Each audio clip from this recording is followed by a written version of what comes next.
Et nous sommes en direct. Bonjour. Bonjour, bienvenue à toutes et Bonjour. tous. Bonjour, bienvenue au live meeting de la foncière Chênelet, donc organisé par Lita.co. On a le plaisir d'être avec vous aujourd'hui. Je vous laisse vous connecter tranquillement. On a le plaisir d'être avec Anne-Gaëlle Charvet, donc présidente de la foncière, et Antoine Sgard, donc responsable du développement. Donc merci à tous les deux d'être avec nous. Avec plaisir. Le temps que tout le monde se connecte tranquillement, pour ceux qui connaissent pas l'outil, vous avez un chat donc sur votre droite où vous pouvez donc nous dire bonjour, nous dire d'où vous connectez. Est-ce que vous avez connu la foncière Chênelet grâce à Lita? Est-ce que vous avez déjà investi? Enfin, voilà, on est ravis de vous accueillir. Et je vous invite aussi, donc tout au long du live, à poser vos questions dans l'onglet questions qui est en bas à droite aussi du chat. On pourra y répondre dans un second temps de ce live. Donc voilà, ce live est donc organisé par Lita.co, plateforme d'investissement responsable et citoyenne. J'espère que vous allez tous bien. Pour ceux qui ne me connaissent pas, je suis Émilie Brosseau, animatrice de levée de fonds chez Lita, et j'accompagne, donc j'ai le plaisir d'accompagner la foncière Chênelet dans sa levée de fonds citoyenne cette année. Donc, je pense que certaines ou certains d'entre vous connaissent déjà la foncière. Donc, la foncière Chênelet est de retour sur Lita, 5 ans après avoir été financée une première fois, donc en 2018-2019, à hauteur de 800 000 euros. Donc, vous êtes plus de 200 personnes à avoir participé à cette levée. Et la foncière est de retour et est actuellement en phase de pré-collecte sur la plateforme et invite les particuliers à réinvestir à hauteur de 1 million d'euros en actions.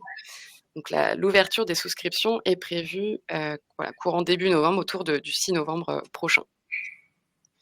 Pour vous rappeler un peu le déroulé du live, on aura donc une petite heure, avec une présentation de 15-20 minutes de la part de l'équipe de la foncière Chênelet. Et on aura ensuite un temps d'échange pour répondre à toutes vos questions. Est-ce que vous nous entendez bien? Est-ce que vous voyez bien la présentation pour ceux qui sont connectés? On est une dizaine. Merci d'être avec nous. Voilà, je pense que... Bonjour Hubert. Je pense qu'on nous voit, donc je vous laisse le micro, Anne-Gaëlle et Antoine. Merci. Ouais, merci. Juste, tu nous as présenté, Émilie, mais que je suis Anne-Gaëlle Charvet, présidente de la foncière depuis juin. Si certains ont déjà participé à l'aventure, vous connaissiez François Marty, qui était le président jusqu'à là, qui était fondateur et qui m'a passé le relais. Ça fait 20 ans que je travaille avec lui, donc on a compagnonné ensemble et j'ai pris le relais en juin. Et puis vous avez Antoine, je te laisse te présenter en un mot. Antoine Sgard, je travaille à la Chênelet La Foncière depuis 7 ans. Voilà. Je m'occupe des partenariats et du développement, enfin voilà, des finances de la foncière. Bon, bah alors on vous fait plonger dans le monde de la foncière. Ouais, super, comme ça on voit tous. Donc là, le cœur de cible de la foncière, son projet, c'est de monter des opérations à fort impact sociétal par un logement social écologique sain, confortable et à faible charge, et aussi adapté au vieillissement et au handicap. Alors on va vous raconter comment on fait ça.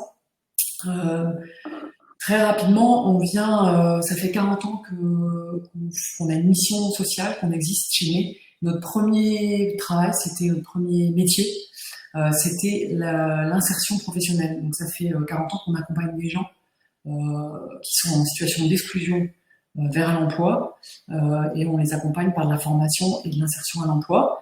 Et l'histoire de la foncière, elle est un peu plus récente, elle a une vingtaine d'années. On a imaginé, à côtoyer des gens qui avaient une difficulté d'emploi, et on s'est rendu compte qu'ils avaient des difficultés croisées, notamment celle du logement. Et on a commencé à s'intéresser à ça. Et donc l'intuition de départ, c'était bien de réduire les charges, de faire du logement confortable et agréable à vivre en réduisant les charges. Donc on a créé la foncière en 2009 dans ce but-là. Et donc la mission de la foncière, c'est bien d'agir sur la question du logement des plus vulnérables. Alors, on le fait plus particulièrement dans les territoires ruraux et périurbains, mais principalement dans les territoires ruraux, parce qu'il y a des dynamiques particulières à créer et des besoins, des grands besoins dans les villages. Par ailleurs, les opérateurs de logement social répondent pas forcément, n'ont pas toujours les moyens, avec leur modèle économique et leur façon de gérer les logements, de répondre aux besoins des élus. Donc en fait, on va à la rencontre, on est sollicité par des élus et des acteurs de terrain, des associations qui cherchent des réponses alternatives et on vient co-construire avec eux des projets. Alors le logement, on fait donc exclusivement du logement social, ou très social, donc pour des gens qui sont vraiment à très faible revenu. On fait du logement écologique, sain, confortable, je vous l'ai raconté, et à faible charge. Et puis on va l'adapter tout particulièrement au vieillissement et au handicap. Et donc à travers cette forme de logement, on répond effectivement à la problématique de gens qui ont des très faibles revenus, à une question de revitalisation des territoires ruraux, il y a un sujet qui ne fait que s'accroître, à des enjeux de vieillissement de la population. En 2030, 25% des gens auront plus de 60 ans. Je ne vous parle pas du chiffre de ceux qui auront plus de 80 ans. Donc il y a un vrai sujet, il y a un vrai enjeu, un défi de société sur la question du vieillissement de la population. Et puis la question de la transition écologique, qui est un sujet qu'on a à cœur depuis le début de Chine.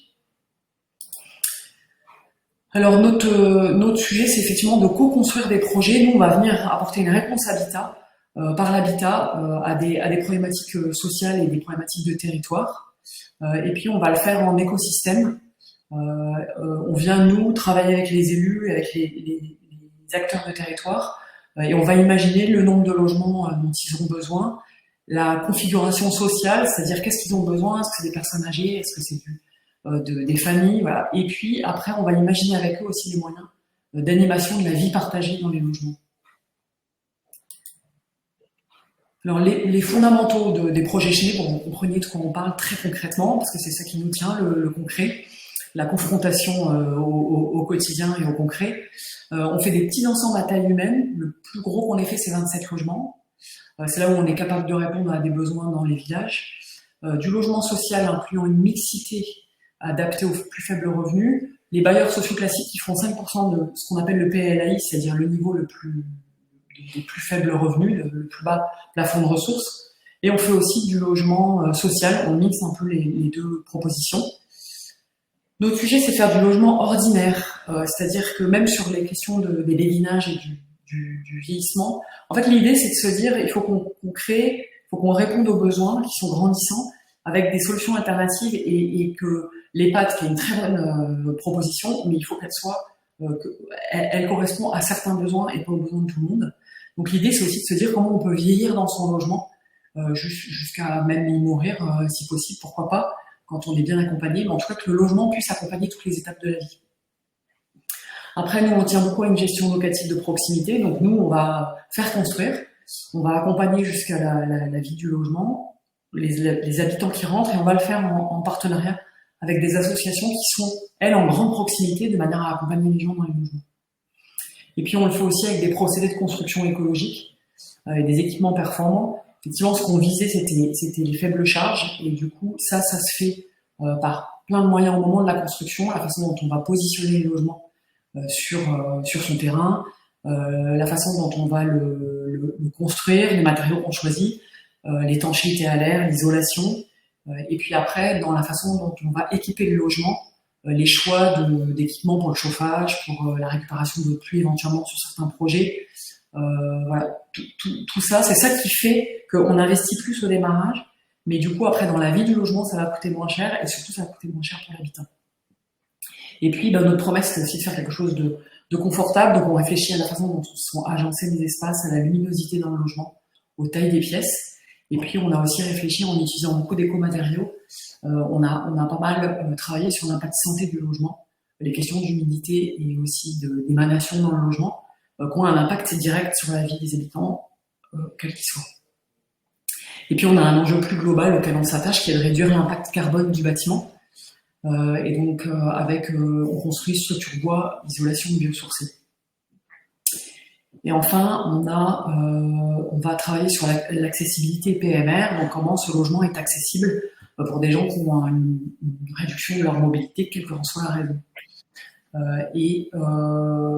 Comment on le fait tout ça? On le fait avec les entreprises locales, on tient beaucoup, on a des appels d'offres qui ont été réfléchis de manière à faire bosser les entreprises du territoire et les entreprises d'insertion, de manière à ce qu'il y ait des dynamiques, des écosystèmes sur très proche, à moins de 80 km autour du projet, et pas que ça soit, parce qu'on aurait choisi des procédés écologiques, pas que ça soit du coup que des grosses boîtes qui ont déjà des savoir-faire dans l'éco-construction qui puissent intervenir et répondre à nos appels d'offres.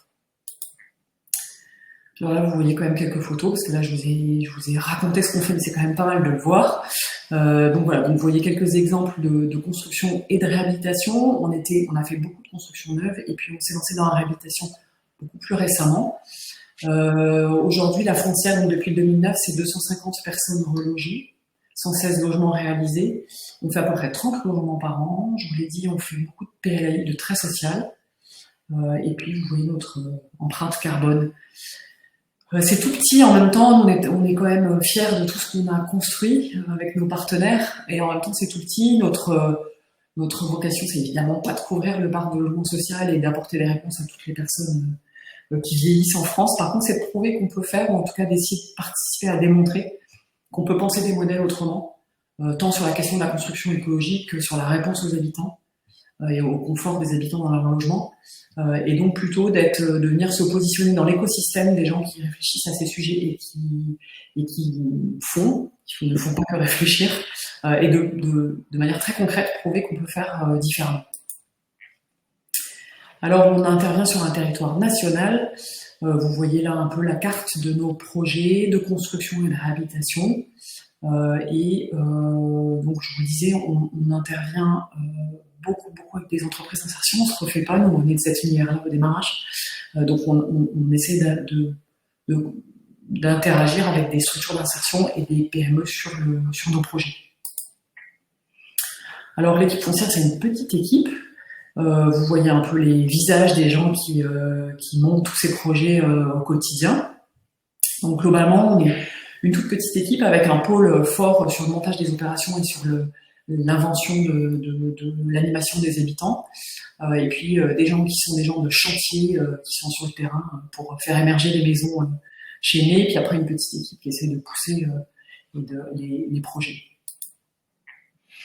Alors je vais faire causer Antoine pour vous entendiez une autre voix de la foncière sur le modèle économique. Bon, en gros, comment on fait tout ça? On a des opérations de construction et de réhabilitation. Quelques éléments clés pour comprendre comment on travaille. Les élus viennent nous chercher. Au démarrage, c'est un projet partenarial avec des élus qui ont un besoin sur leur territoire et avec qui on accroche. Donc, ce qu'on va proposer, techniquement, ça leur plaît, ça leur va aussi. C'est-à-dire qu'à chaque fois qu'on fait une opération en construction, on ne réinvente pas tout. On a, en 20 ans, développé un cahier des charges du logement Chenley. Et donc, on déploie ce cahier des charges sur chacune de nos opérations. En construction, depuis 20 ans, avec toute une courbe d'expérience. En réhabilitation, on a des intangibles. Et là, effectivement, on travaille avec le bâti qui existe. Mais ça part bien d'un besoin d'élu, qui est en accord avec le cahier des charges qu'on met. Donc, ce qu'on appelle maîtrise d'ouvrage interne, c'est le standard constructif, notre cahier des charges, avec un process d'opération optimisé et où on sait maîtriser la qualité de ce qu'on construit avec des points d'arrêt très précis.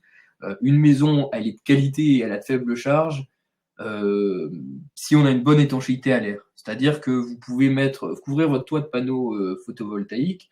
Si vous n'avez pas travaillé votre étanchéité à l'air, vous allez consommer énormément d'énergie. Le but, c'est qu'on ait besoin de peu d'apport de chauffage.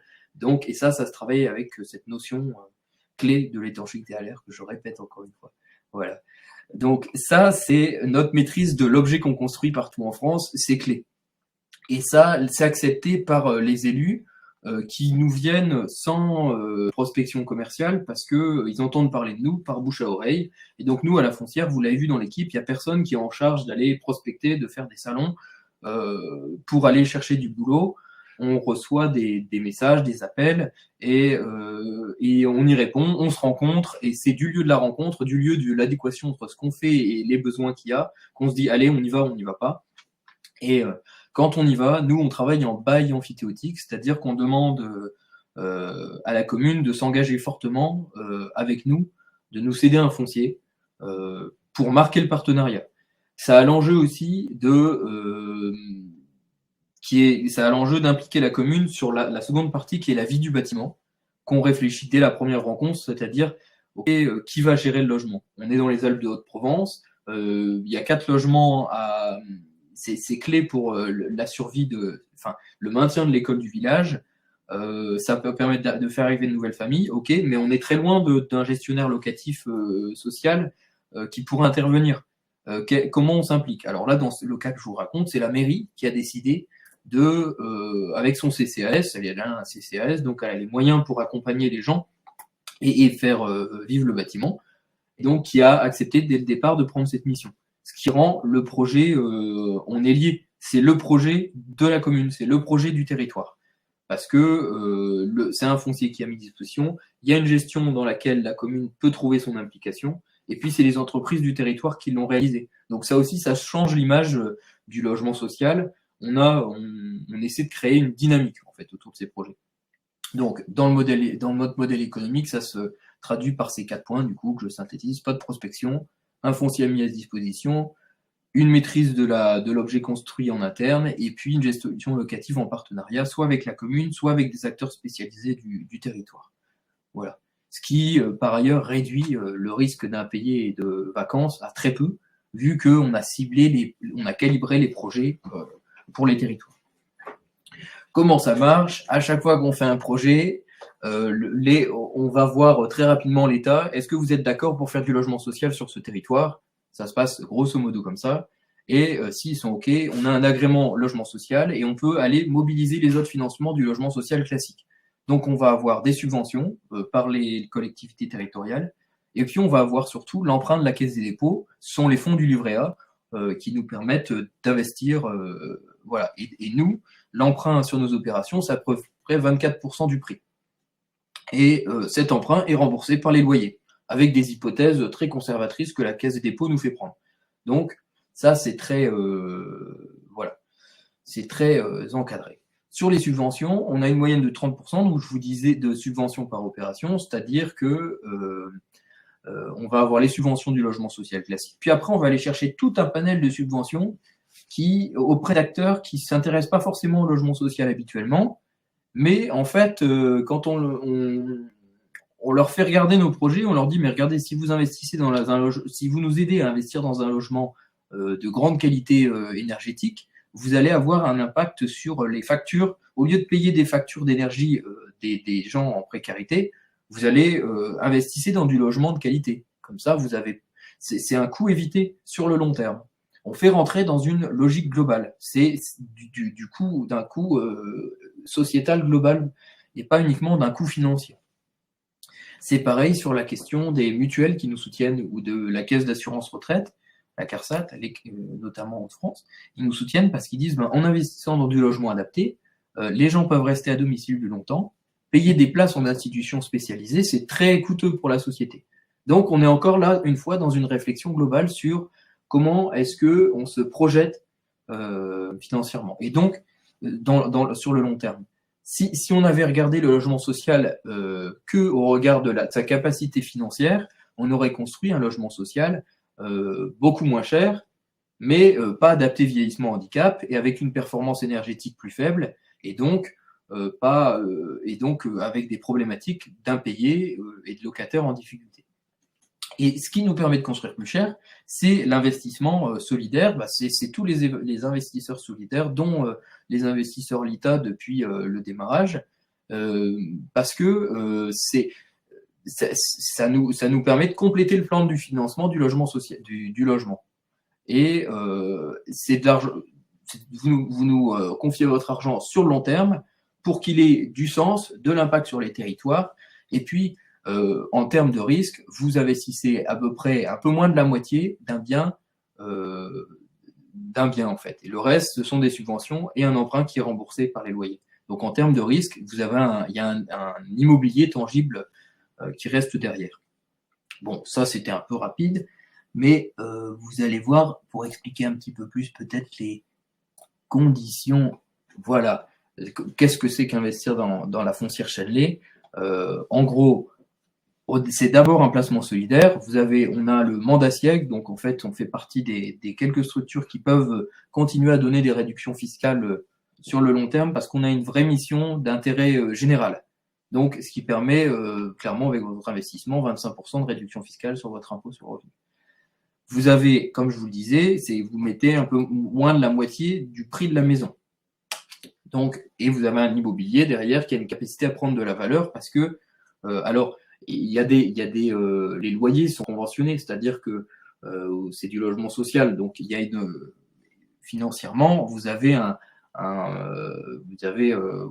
c'est bloqué sur 40 ans. Le conventionnement social, la vocation sociale des biens, elle est sur le long terme. Donc c'est pas par la plus-value des loyers que l'immobilier va prendre de la valeur. Il va prendre de la valeur parce qu'il est adapté aux questions du réchauffement climatique avec les surchauffe estivales. Il est à faible consommation énergétique avec la hausse des prix de l'énergie. Donc en gros, il y aura toujours des locataires. Et c'est un bien qui a une faible empreinte carbone aussi dès son démarrage, donc qui a un intérêt.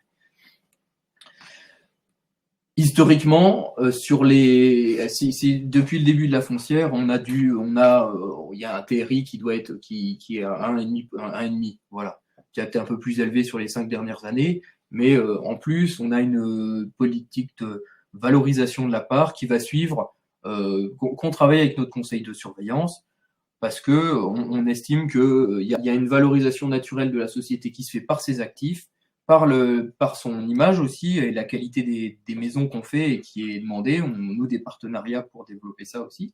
Et donc, on a une valorisation naturelle qui est partagée. Voilà, on n'a pas des objectifs d'une start-up ou d'Apple, mais on est dans un placement solidaire, mais on a quand même le choix de valoriser la part. Avec quelque chose qui est fait avec le conseil de surveillance, donc ce sont des gens qui sont soit des experts qualifiés, indépendants, soit des représentants de grands fonds d'épargne salariale solidaire et d'investisseurs. Voilà. Et la deuxième question clé quand on parle aussi d'investir dans des structures solidaires, c'est la liquidité de mon placement. Alors, nous, c'est sûr que c'est un investissement de long terme. Quand il y a la réduction fiscale, c'est au moins 7 ans avant d'envisager un remboursement. Et même sans réduction fiscale, c'est 7 ans pour minimum. On peut sortir avant, mais il y a des décotes qui sont mises en place. C'est assez clair. Par contre, il y a une poche de liquidité qu'on a mis en place, c'est-à-dire qu'on prend un pourcentage de la levée de fonds tous les ans, on prend 15% de ce qui est levé comme argent, et on le met de côté, et on le propose tous les ans à la collectivité des associés pour ceux qui souhaiteraient sortir. En plus, on a un conseil de surveillance qui est conscient, qui est soucieux aussi, qui est entre des institutionnels et des particuliers, qui est une égalité de traitement, c'est-à-dire que on ait une partie de cette liquidité qui puisse être dédiée aux particuliers. C'est-à-dire que si un fonds qui est là depuis très longtemps veut sortir, il va prendre toute la poche de liquidité. Donc nous, on a voulu empêcher ça. On a aussi une partie pour les particuliers également. Voilà. Et cette poche de liquidité, on l'abonde également de la revente de nos logements. Alors pourquoi revendre de logements ? Déjà parce que ça peut faire de la liquidité, mais c'est pas les revendre à des promoteurs qui en feront après des résidences très chères. C'est pour que ça reste du logement social, mais c'est plus pour que nous on n'ait plus à le gérer. Mais notre métier, c'est de monter des projets à fort impact, comme commençait Anne-Gaëlle. Donc l'idée de la revente, c'est de permettre une liquidité et de continuer le développement de la foncière. C'est juste dans sa gestion, c'est un autre propriétaire qui s'en occupe. Voilà. Très rapidement, j'espère que c'était clair. Peut-être maintenant qu'on peut vous donner quelques perspectives. On a passé tous les deux. Je vais laisser Anne-Gaëlle peut-être reprendre la parole sur les perspectives. Donc notre plan stratégique à 10 ans, effectivement, on a pour projet, pour ambition, de monter 40 projets, donc ça fait à peu près 330 logements. Comme on vous l'a expliqué, les projets nous arrivent par les élus et les associations, donc la question c'est plutôt de vérifier l'adéquation et notre capacité à ce que la façon de construire de la foncière corresponde aux besoins du territoire, mais sinon après on peut déployer. Donc le sujet n'est pas tant de trouver des projets, mais plutôt de bien les monter et d'avoir les financements pour ça. Et donc vous voyez ce qu'on imagine investir, sachant que pour 62 millions investis, il y a 20 millions de levée de fonds, puisqu'à cause du modèle, grâce au modèle qu'Antoine vous a raconté sur un tiers, enfin, c'est pas tout à fait un tiers, mais voilà, sur l'équilibre avec les subventions et l'emprunt. Donc ça, dans les projets 2024, 2025, 2026, on sait à peu près lesquels c'est, parce que les projets immobiliers sont un peu longs à monter. Donc c'est des sujets qui sont déjà en discussion, des équipes rencontrées, enfin les projets sont déjà dans les tuyaux. Après, un peu plus loin, et ben on commence à avoir, c'est des rencontres déjà faites parfois ou des choses à venir. Après, dans nos axes stratégiques, alors on l'a évoqué, on travaille beaucoup sur la question du bien vieillir, et donc ça, on a des partenariats forts avec notamment la CARSAT et des acteurs mutualistes sur ce sujet pour continuer à innover sur cette question de comment on vieillit, comment on peut rester vieillir chez soi d'une belle manière. Et puis on a aussi des chantiers en cours sur de la co-construction avec des associations sur des réponses alternatives sur des nouvelles problématiques, notamment on a créé une colocation et on a un autre projet autour de l'accueil de personnes en situation de handicap, notamment de jeunes adultes qui ont besoin de prendre, ont envie de prendre leur indépendance. Et du coup, qu'est-ce qu'il faut inventer avec la mise en commun d'aidants. On a des sujets autour de ça et des projets déjà en cours. Et puis, on a aussi des projets en Belgique autour de la lutte contre le sans-abrisme via une société qu'on a contribué à créer en Belgique sur ces questions spécifiques. Et puis, on a un chantier en cours aussi, enfin, un chantier, c'est peut-être pas le bon mot, mais en tout cas, un groupe de travail et un axe stratégique autour de la question de la mixité sociale et intergénérationnelle et de ce qu'on peut inventer autour de ces questions-là. Et puis, on a aussi un axe stratégique sur la question de l'innovation territoriale. Donc, on s'est lancé dans la rénovation il y a 3 ans maintenant, et le projet date un peu avant, via un contrat impact social. Et donc on a 60 logements en cours de réhabilitation, enfin des choses qui sont déjà faites et puis des choses à venir, aussi pour explorer la question d'une rénovation, inventer une rénovation type Chénet, avec l'idée de remettre dans le parc de logement social des logements vacants, ou d'ailleurs c'est rarement des logements, plutôt des bâtiments qui sont vides. On a fait comme ça une école ou des grosses bâtisses qui sont qu'on fait basculer, qu'on crée, qu'on cloisonne, enfin voilà, et qu'on crée du logement social. Et puis on monte des projets aussi avec une question sur le recyclage foncier. C'est un sujet d'actualité qui est plutôt une réduction de l'emprise au sol de la construction et qui pose des questions notamment en milieu rural, urbain aussi, mais voilà, et du coup de qu'est-ce qu'on peut faire en recyclant du foncier. Donc on a un sujet autour de ça. Ça c'est pour vous évoquer, au-delà du nombre de logements qu'on veut construire, il y a un certain nombre d'axes d'innovation sur lesquels on travaille.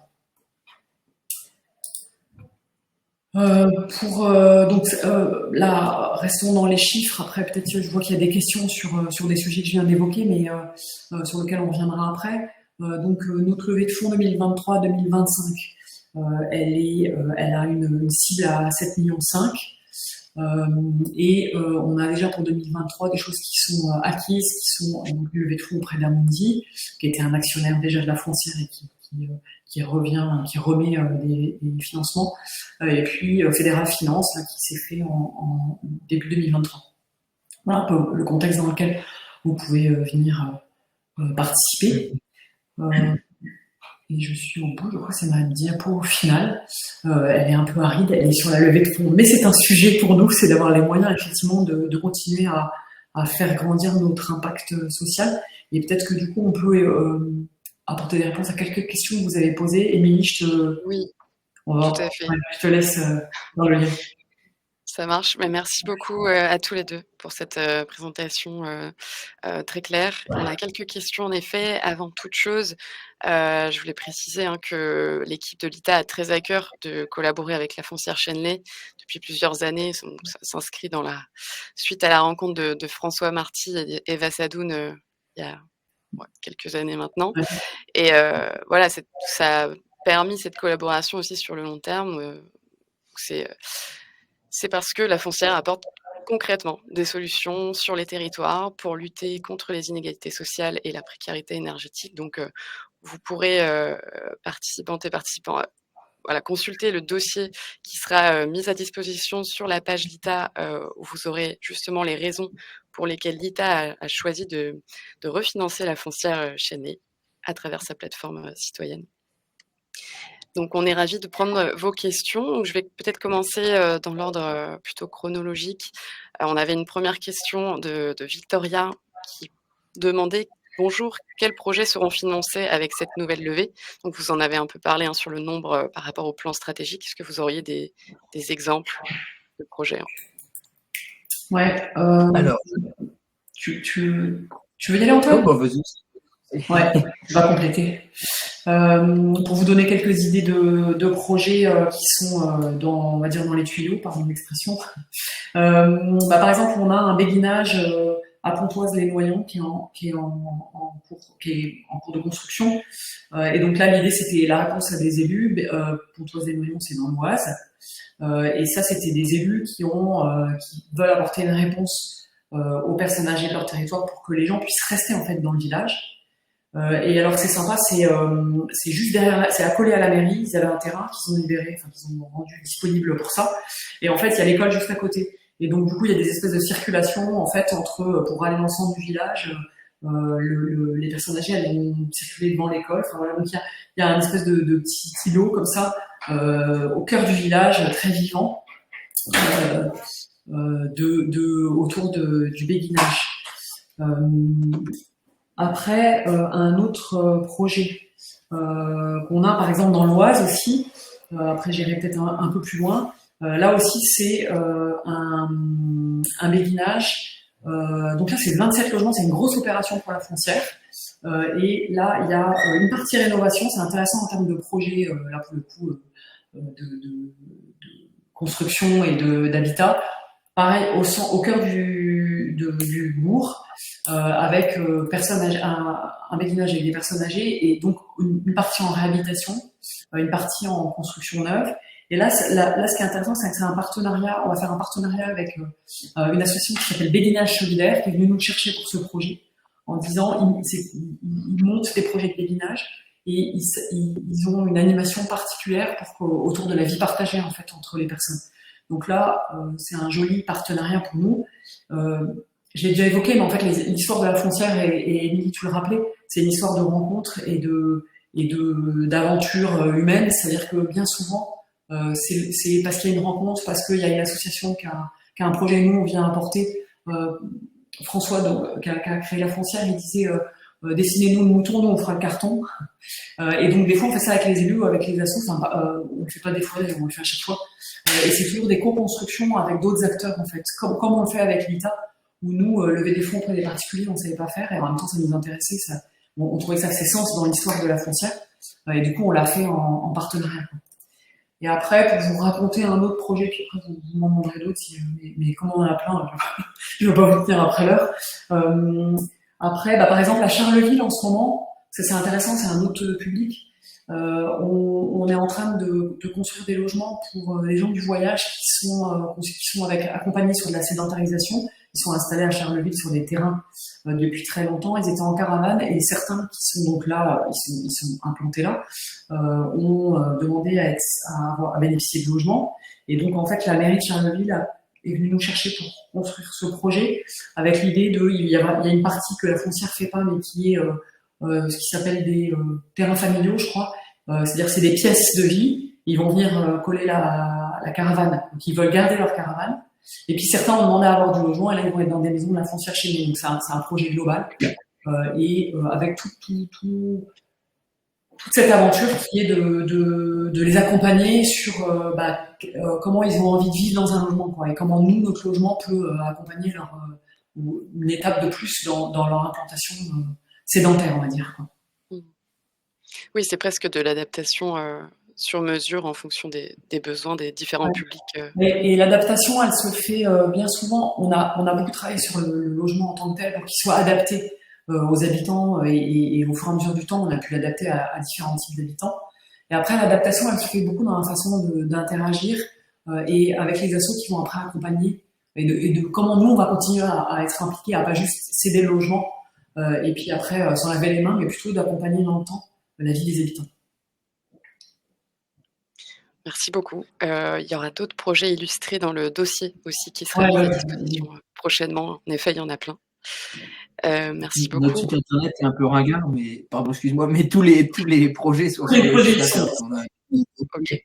Voilà, on Bon, est, on va peut-être, les plus pas on peut passer plus de temps sur les chantiers que sur notre site internet, pour être honnête, mais Mais sur les c'est projets, rassurant quand même.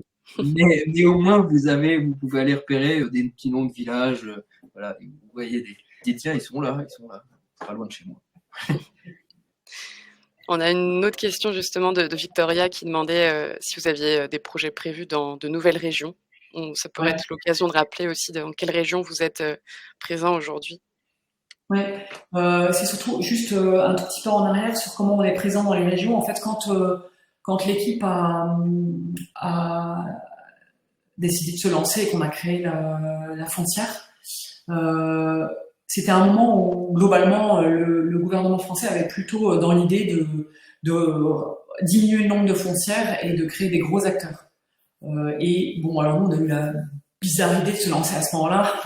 On était très légèrement décalés dans le paysage, mais ça ne nous a pas arrêté. Ça nous a valu quelques batailles, mais en tout cas. Et donc, du coup, on a obtenu des agréments par région. Et c'était les anciennes régions en plus. Donc, la route était longue. Enfin, à partir du moment où on a mené la bataille pour avoir un agrément dans une région, c'était déjà une belle étape.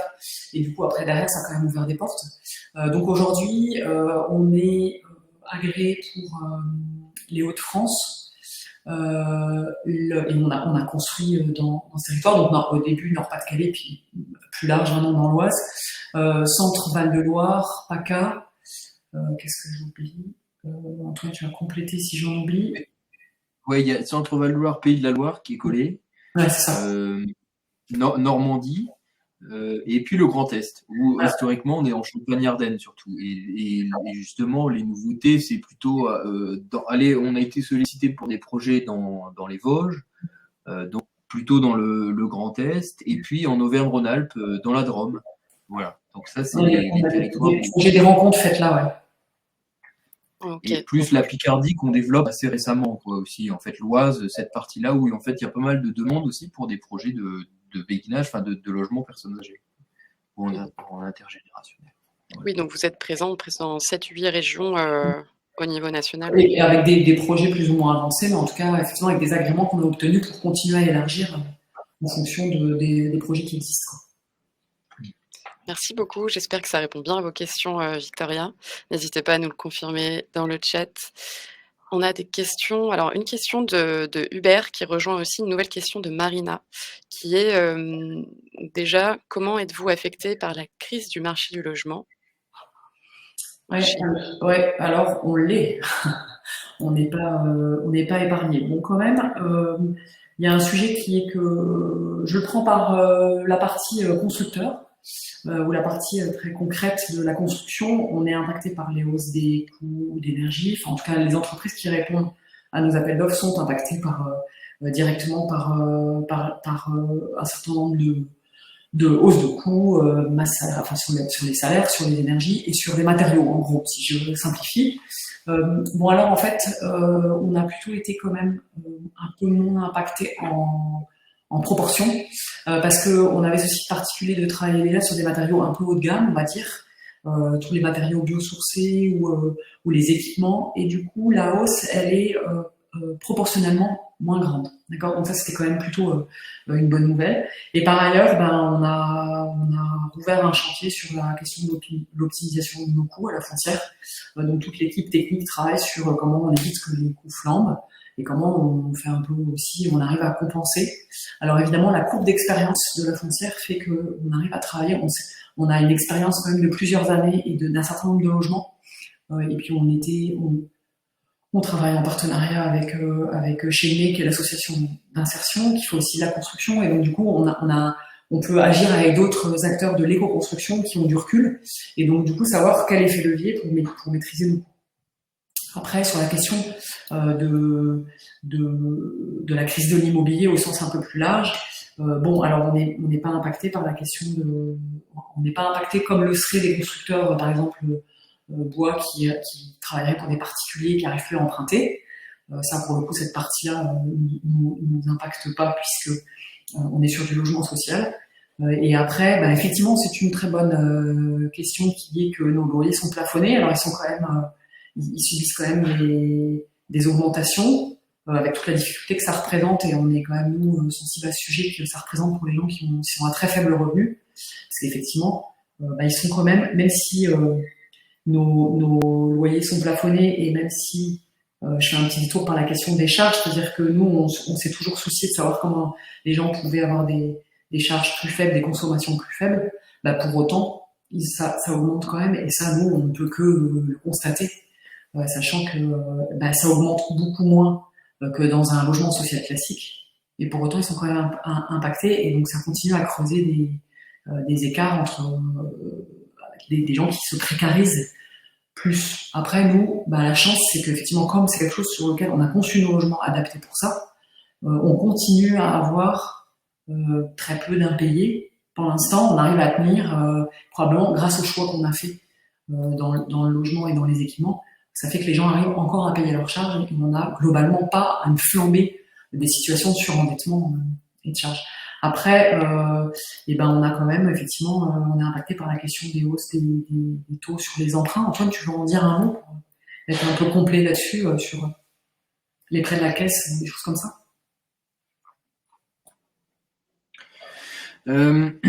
Effectivement, bon, en fait, nos emprunts sont indexés sur le livret A. Bon, là, le livret A est plafonné, donc nos emprunts ne bougent plus.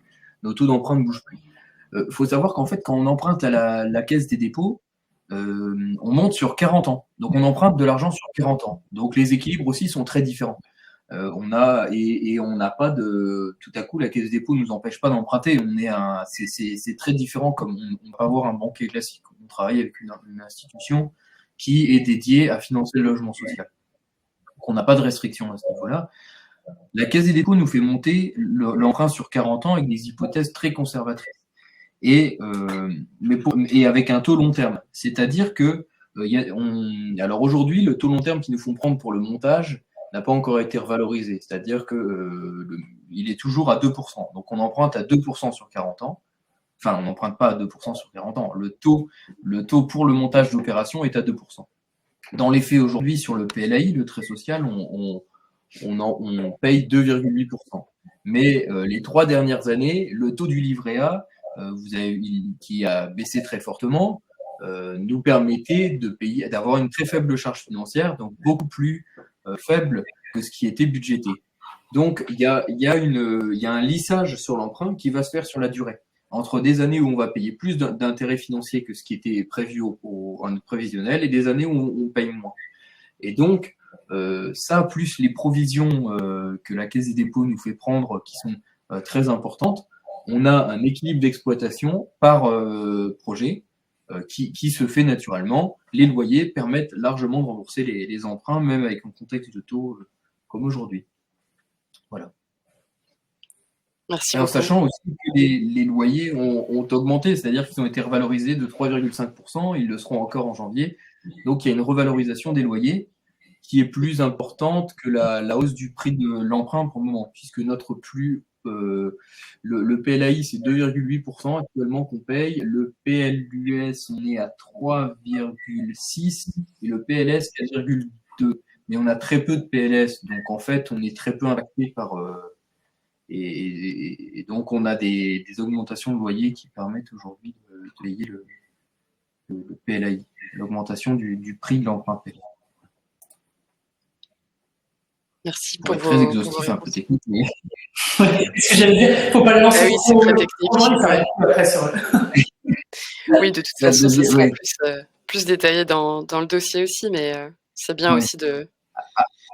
Après, d'un point de vue prospect, il faut quand même dire on est un peu hors marché en fait en termes de clients. C'est-à-dire qu'on va vraiment là où le marché traditionnel du logement ne va pas. Donc on va dans des zones rurales où les bailleurs classiques ne peuvent pas construire des petits ensembles ou ne vont pas construire. Et donc on a une demande qui n'est pas impactée par le marché. Et on construit pour des gens pour qui personne ne construit habituellement. Donc on n'est pas non plus impacté à ce niveau-là. On est impacté plutôt au niveau du coût, comme l'explique Anne-Gaëlle. Ça, c'est le seul endroit où où on prend comme tout le monde, entre guillemets. Voilà. Oui, donc le risque est quand même plutôt modéré par rapport à la crise. Pour répondre à vos questions, j'ai vu aussi que Hubert avait posé la même question. Donc, j'espère que ça vous va. On a une autre question de Marina. Bonjour, merci pour cette présentation très intéressante. Comment choisissez-vous vos locataires? Alors, comment on les choisit? On a un truc qui s'appelle une cale, c'est le jargon. Non, en fait, c'est des commissions d'attribution. On va commencer à préparer ça à la fin du chantier. Là, notre équipe qui s'occupe de la relation avec les habitants se met en marche, en ordre de marche. Et donc, généralement, quand on travaille avec des élus, ils ont des demandes depuis eux, ils connaissent déjà les gens. Même le problème, c'est peut-être des fois de les faire patienter le temps du chantier, parce que ça paraît long parfois pour des gens qui attendent. Mais souvent, il y a plutôt plus de demandes que de logements.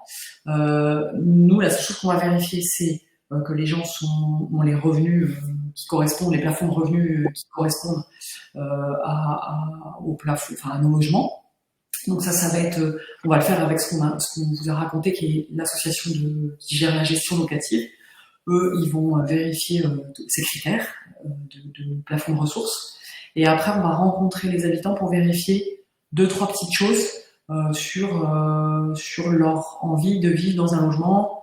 C'est-à-dire, quand il y a un projet, l'idée c'est quand même qu'il y a à minima un bon voisinage. Parfois, il y a un projet qui a été monté quand même de vie partagée. Et ça, on va le co-construire avec les habitants. Donc globalement, l'équipe va quand même vérifier que les gens ont envie de ça. Alors, on fait pas des projets pushy. Il faut absolument aimer le tricot et la pétanque pour pouvoir rentrer dans une maison foncière chaînée. Mais quand même avoir envie d'une attention à ses voisins, enfin voilà, d'une vie où on se côtoie, quoi. Donc ça, l'équipe va quand même porter son regard là-dessus, même si de toute façon tout le monde a le droit au logement à partir du moment où les revenus sont dans les critères. Après, il y a des projets où en amont, il va y avoir, on a un partenaire qui va co-construire le projet, au moins sur la façon de vivre dans le logement, avec les futurs habitants. Et donc là, ça va être en amont de la mise en service, de la fin de chantier. Et là, ils vont se retrouver régulièrement pour des réunions. On le met toujours en place systématiquement quand c'est du béguinage, c'est-à-dire quand c'est des personnes âgées, pour accompagner la préparation. C'est pas mal des gens qui avaient des grands logements, par exemple, ou surtout en milieu rural, et qui doivent lâcher une grande maison pour rentrer dans un petit logement. Donc à la fois, il y a beaucoup d'envie, parce que ça va leur permettre de rester chez eux, même si leur chez eux change. Et en même temps, il y a tout un tas de questions qui se posent, et c'est des âges où c'est pas toujours simple de bouger et de déménager, même si ça n'est peut-être jamais, il n'y a aucun âge. Enfin bref, c'est toujours une étape. Mais du coup, là, on va avoir une équipe qui accompagne le déménagement et de co-construire avec les habitants ce qu'ils ont envie de vivre, justement. Quelles sont les choses qu'ils ont envie de faire ensemble, quoi. On a des projets où il y a par exemple une salle commune, et donc du coup il y a des choses. Et donc on a des projets qui se ressemblent pas, où il y a des envies qui vont émerger et qui vont être assez différentes de vie ensemble, de se retrouver toutes les semaines ou tous les mois, ou de faire des choses avec l'école du village. Enfin, les choses s'inventent avec les habitants. Merci Angel pour tes réponses. On a une dernière question de Hubert alors, vos efforts d'insertion par l'activité économique sur vos projets entraînent-ils des coûts supplémentaires? Est-ce qu'il entraîne des coûts supplémentaires? Non, ils sont au prix de marché. Ça, c'est les appels d'offres qui provoquent ça, globalement. Mais c'est vrai qu'on a une attention particulière. Alors, elle n'entraîne pas des coûts supplémentaires, mais pour simplifier, elle est intégrée dans la façon dont on a conçu nos logements. C'est-à-dire, elle est au démarrage de la création du projet. Cette question de comment on intègre, comment on a une capacité à intégrer des gens qui sont en formation en fait sur nos chantiers. Et en fait, ça, c'est dans les procédés constructifs qu'on a mis au point en amont, qui sont cahiers des charges de la foncière chaînée. C'est-à-dire qu'en fait, on rend possible la façon dont sont conçues les maisons. Ça rend possible que ça soit préfabriqué en atelier. Et les tâches peuvent être séquencées de manière à être accessibles à des gens qui n'ont pas de formation. Et donc, en fait, c'est des savoir-faire qui sont relativement simples et qui sont donc accessibles à des gens qui sont sans qualification type charpente bois ou des choses où les gens faut qu'ils aient un paquet d'années d'expertise et de savoir-faire pour monter des maisons comme ça. Donc en fait, c'est dans la façon dont on a conçu les logements qu'on l'a rendu possible. Et puis après, on continue à le rendre possible en ayant des clauses d'insertion dans les appels d'offres. Et donc ça provoque la possibilité, ou ça oblige quelque part à ce que même un constructeur bois classique qui veut répondre, il va devoir s'associer avec une structure d'insertion. Et donc les associations sur les chantiers peuvent être assez différentes. C'est-à-dire que ça peut être, voilà, ce que je disais, un constructeur bois qui répond à nos marchés, mais il va s'associer avec une structure d'insertion. Alors ça va être sur du second œuvre, sur la pose du fermacelle, sur le bardage bois extérieur. Et puis ça peut être aussi une structure d'insertion qui fait du lot. Et après, les heures d'insertion, elles sont beaucoup sur la partie construction bois. Et après, sur tout ce qui va être les lots, plomberie, électricité et tout, il n'y a pas forcément de clause d'insertion. Donc en fait, après, les entreprises vont interagir sur le chantier. Ok, c'est très clair, merci beaucoup. Je vous propose, il nous reste quelques minutes, on a une question qui a été votée plusieurs fois par Célia, qui dit « Bonjour la foncière Chênay, ravie de vous revoir sur l'ITA et encore bravo. Avez-vous déjà identifié une perspective de sortie pour les investisseurs ?» Donc là, c'est vrai qu'Antoine, tu nous as expliqué tout à l'heure, peut-être qu'on peut juste redire un mot pour ceux qui nous ont rejoints un peu plus tard. Alors, 15% depuis 2020, on l'a structuré. Quand on avait fait les premières levées de fonds, l'ITA, on l'envisageait, mais c'était pas structuré. En 2020, avec le conseil de surveillance, on n'a posé par écrit les règles et maintenant elles sont même inscrites dans le pacte d'associés qui est assigné quand vous souscrivez. Ça garantit ces règles-là et le fonctionnement. Donc, qui est que tous les ans, la présidente peut proposer une poche de liquidité. Cette liquidité, elle est faite sur les investissements. Donc 15% de ce qui est investi est mis en réserve pour la liquidité. Ensuite, si on a des projets de revente, les produits de revente sont consacrés à la liquidité en priorité. Voilà. Et après, effectivement, il y a des règles. Il faut 7 ans de détention pour être remboursé de manière pleine. Si c'est une sortie anticipée, il y a des questions de décote qu'on applique sur le prix de revente pour une question d'encourager une détention longue de l'investissement. Et donc voilà. Et après, la règle, c'est première entrée, première sortie, avec une subtilité qui est que, ce que je vous expliquais tout à l'heure, c'est que si on a des fonds qui existent depuis longtemps et qui veulent sortir, et qu'il y a un investisseur particulier qui représente moins, l'investisseur institutionnel risque de cannibaliser la poche. Donc, ce qu'on a vu avec le conseil de surveillance, c'est qu'il y aurait une partie de la liquidité qui serait réservée aux investisseurs particuliers pour éviter le problème de cannibalisation si un fonds voulait sortir en même temps, et afin d'avoir un fonds de roulement qui puisse permettre la sortie des investisseurs. Voilà. Et ça, on le propose en assemblée générale. Il y a une résolution qui est votée chaque année pour décider de la liquidité.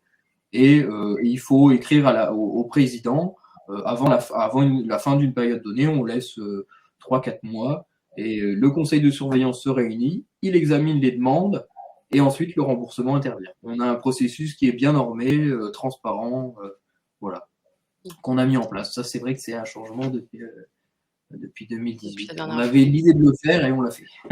Voilà. Merci beaucoup pour ces informations, cette transparence. J'en profite pour rappeler que du coup, c'est un investissement moyen-long terme, voire long terme, parmi les projets proposés sur l'ITA. Par contre, c'est un des projets phares de cette fin d'année qui est sur la thématique de l'accès au logement de qualité, sachant que voilà, on constate aussi que la précarité s'intensifie malheureusement encore cette année. Ça fait partie des projets qui sont très très forts à thématique sociale très forte sur l'ITA, dans lequel vous pouvez investir et réduire vos impôts tout en diversifiant votre épargne. Si vous avez des choix d'investissement sur notre plateforme qui sont plus risqués, investir dans la foncière Chênay vous permet de compenser le risque pris dans d'autres projets plus jeunes ou sur des secteurs moins tangibles. Donc pour rappel, c'est de l'investissement en actions, en direct, dans la foncière. Donc c'est éligible à la réduction d'impôt de 25% du montant que vous investissez sur vos impôts sur le revenu 2023. Donc c'est la déclaration que vous ferez au printemps prochain, sur lesquels vous pourrez déduire donc cet investissement de vos impôts. Et c'est à partir de 100 euros. Donc l'ouverture des souscriptions est prévue début novembre. On vous préviendra de la date. Je vous invite à enregistrer une intention d'investissement sur le site, sur la page de la foncière, pour que vous ayez toutes les infos et l'actualité de la levée de fonds. Et la clôture donc de la levée est prévue au 31 décembre prochain. Pensez aussi à celles et ceux qui ne l'ont pas encore fait. Si vous voulez de l'information sur la levée de fonds, il faut valider votre profil investisseur sur l'ITA, et ça, vous avez donc la possibilité de prendre rendez-vous avec nos conseillères et nos conseillers pour vous accompagner si besoin. Voilà, je vous laisse peut-être un mot de la fin, Anne-Gaëlle et Antoine, aussi peut-être pour parler d'un événement prochain en physique. Ouais, la première chose que je voulais vous dire, c'est frustrant de pas voir vos visages, mais on a eu vos questions. Mais voilà, c'est toujours particulier de parler sans voir, mais c'est l'exercice. Mais du coup, c'est aussi pour vous inviter justement, si vous avez envie de venir voir, on vous l'a raconté, mais c'est toujours intéressant de visiter un chantier, des maisons, l'atelier où on préfabrique. Enfin voilà, donc je crois effectivement on lance des dates de visite. Antoine, Le 17 novembre prochain, 15h, 15h, on a la visite de l'atelier historique de la partie insertion, Chenley. Et 17h, on va visiter des logements. Donc, il y a ces deux visites qui peuvent, soit on vous faites tout, soit vous faites une partie. C'est dans le Pas-de-Calais.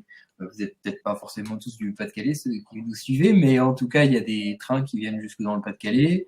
Donc au cas où, on pourrait s'organiser aussi pour ça. Il y a un formulaire qui existe. N'hésitez pas à vous inscrire. Et puis après, si vous avez besoin voilà, il y a un sujet particulier. Si vous arrivez à une gare et qu'il faut venir vous chercher, nous, on peut peut-être faire un détour. S'il y a une dizaine de personnes, c'est faisable. Ça reste possible. Donc, voilà. Tout à fait. Ouais. Ouais. Ça rend possible de votre venue. Ouais. Tout à fait. Voilà. On relaiera l'information pour inviter. Du coup, vous avez un petit flyer en question, si je ne me trompe pas. Oui, tout à fait. On a ce qu'il faut.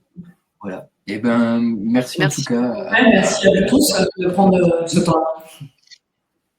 Merci à vous pour votre temps et pour vos réponses. Et à très bientôt. À bientôt. À très bientôt. Merci, au revoir.